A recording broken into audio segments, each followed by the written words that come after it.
Hello there, travelers. I'm happy that you found yourself in my corner of the internet. My name is Luca. This is the Castle of Reverie, where we mostly talk about books and self-care and self-discovery. I hope you enjoy your stay.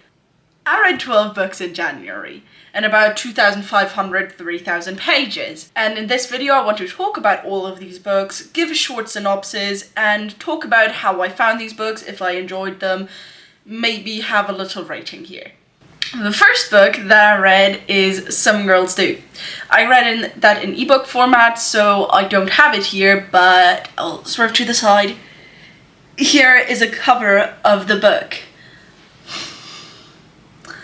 I enjoyed this book. It was kind of repetitive, but the reason why I read it is because I wanted some sapphic romance, and that is exactly what I got. It was feel good. It made me happy to read it, but they didn't have like the most character. Some of the characters were not particularly likable, and I feel like only one of the two main characters actually had any character growth, and the other one fell a bit flat for that.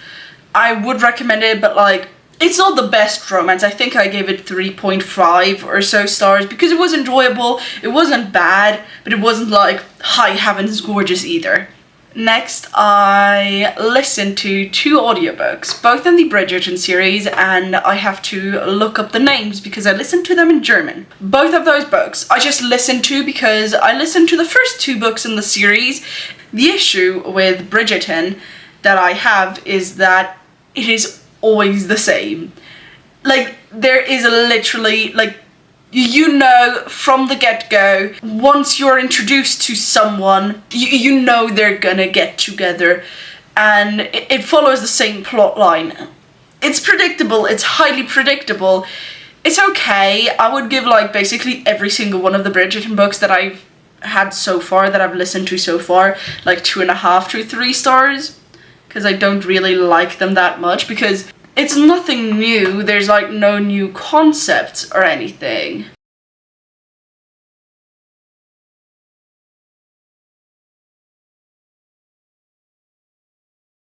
Now, 7 out of the 12 books that I read specifically for a sort of reading vlog thing.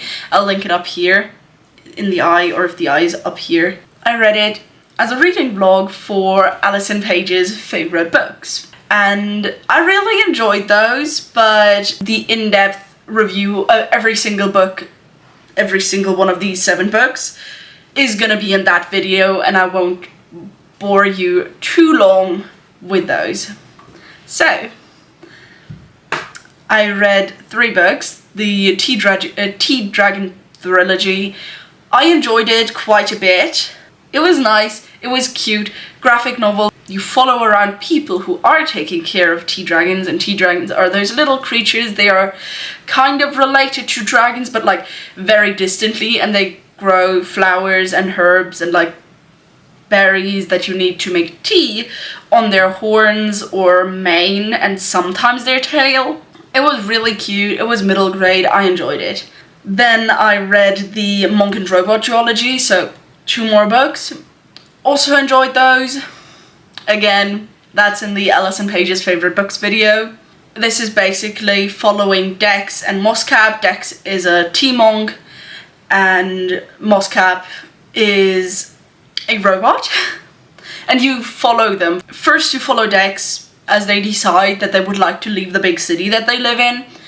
And you follow them going into the wilderness after 2 years of being a tea monk and basically becoming the best tea monk there is. And that's where they meet Moscap, and Moscap is there and is like, well, the robots decided that they want to ask a question, which is, what do humans need? And basically for the rest of the duology, they just travel around. Moscap meets a lot of humans and asks all of them that question. And it's very wholesome, it's very cute, and I loved it. It's very cozy. I would highly recommend you read it. Then I read Tomorrow and Tomorrow and Tomorrow.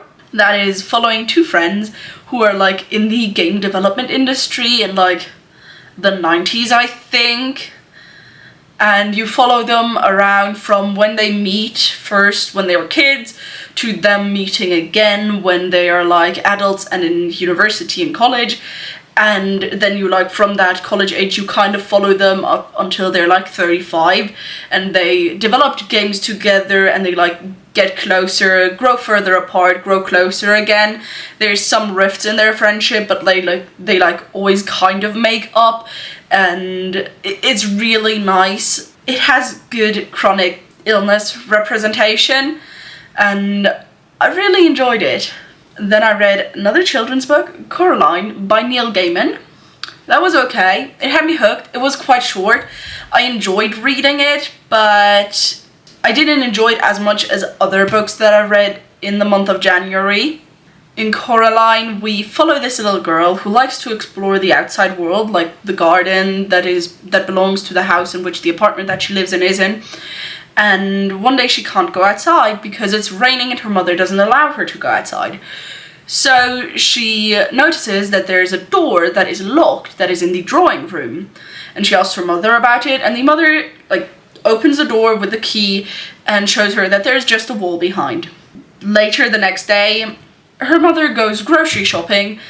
Coraline takes the key, opens the door. Funnily enough, there is no wall in there. There's a hallway. She follows the hallway and notices that it looks basically exactly like the house that she lives in, like the building that she lives in, like the apartment she lives in, just with minor details that are different.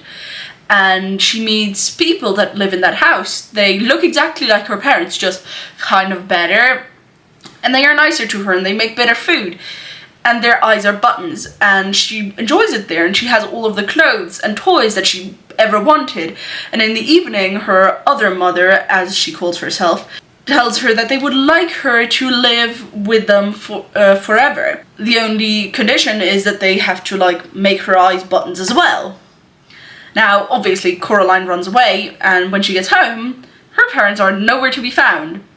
And the next day she sees she sees them in a mirror telling her to help them, and so she goes back to the other mother, trying to save her parents. And that's basically what the story is about. I like it. It was fun. It had me hooked, but it isn't something that I think about all of the time. So those were all the books that I read for that specific video. The other two books that are left that I read are Starting House, which I got in the Illumi Crate special edition. It was amazing. I loved it really much. I thought it was really creative, and I really enjoyed all of the lore and all of the fantasy aspects of it. Basically, in Starting House, you follow this young girl. She's not a young girl. She's a young woman. She's 25, 27 or something. And her mother died in a car accident. She somehow survived. The car drove into a river. Mother died. She somehow made it out of the river. And she lives with her little brother in a motel. And she basically works a lot to provide the brother with an escape to leave this town.